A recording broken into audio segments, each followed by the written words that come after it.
স্বামীর নাম মুখে নিয়ে আসলে কি হয়? আমি তো জানি না, আমরা করিনি, কখন নাম করিনি। দাদি, দাদার নাম মানে আপনার স্বামীর নাম কোনো সময় মুখে নিয়ে আসেন না? না না না, ওই শুধু পারে। আপনার বয়স 100 বছরের উপরে? 106 বছর বেরিয়ে দিয়েছে।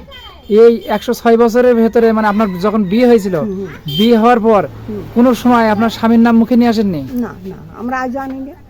ও আচ্ছা, কেউ যদি জিজ্ঞাসা করে যে আপনার স্বামীর নাম কি? না, আমি বলতো না, তুই এর নামটা বলতো। ওকে বলে দেন যে হচ্ছে নামটা বলো।